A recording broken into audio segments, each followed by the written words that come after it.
নাহমাদুহু সাল্লি আলা রাসূলিল কারীম আম্মা বাদ আউযু বিল্লাহি মিনাশ শাইতানির রাজিম বিসমিল্লাহির রহমানির রহিম।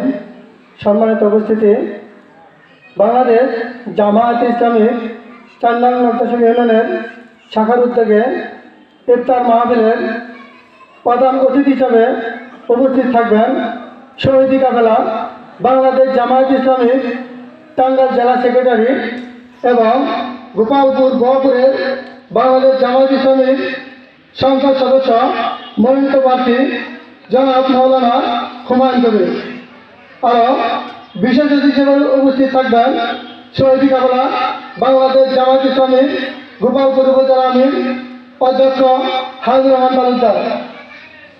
আরও উপস্থিত রয়েছেন শহীদি কাফেলা বাংলাদেশ জামায়াতে ইসলামীর ৪ নং নকশাসী ইউনিয়নের সম্মানিত আমির জনাব জুনাসুদ্দিন স্যার। আরও উপস্থিত রয়েছেন বাংলাদেশ জামায়াত।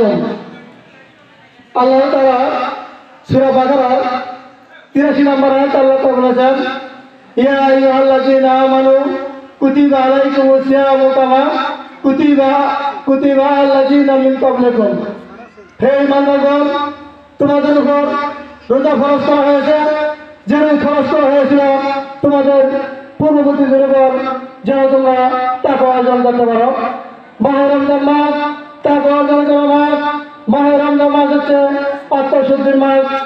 আল্লাহ তাআলা এই মাসেই সমস্ত অশ্লীলতা বেহায়াপনা দূর করার জন্য রমজান মাসকে আমাদেরকে দিয়েছেন। অপরন্ত কল্যাণের বার্তা নিয়ে মাহে রমজান আমাদের মাঝে সমাগত। এ মাস বরকতময়।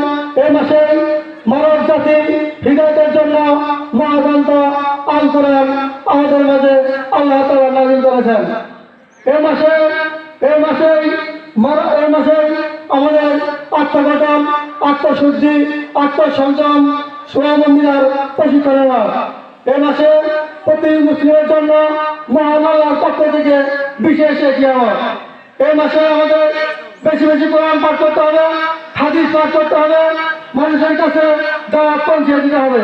মানুষের কাছে দাওয়াত পৌঁছে দিয়ে যাতে আমরা বাংলাদেশের প্রত্যেকটি ঘরে ঘরে যেতে কোরআন দাওয়াত পৌঁছে দিতে পারি এবং সামনের নির্বাচনে বাংলাদেশ জামায়াতে ইসলামী পক্ষ থেকে যে প্রার্থী ঘোষণা করা হয়েছে তাকে আমরা জয়যুক্ত করে যাতে আমরা সংসদে নিতে পারি। এইবারে আমার সংক্ষিপ্ত বক্তব্য এখানে শেষ করছি।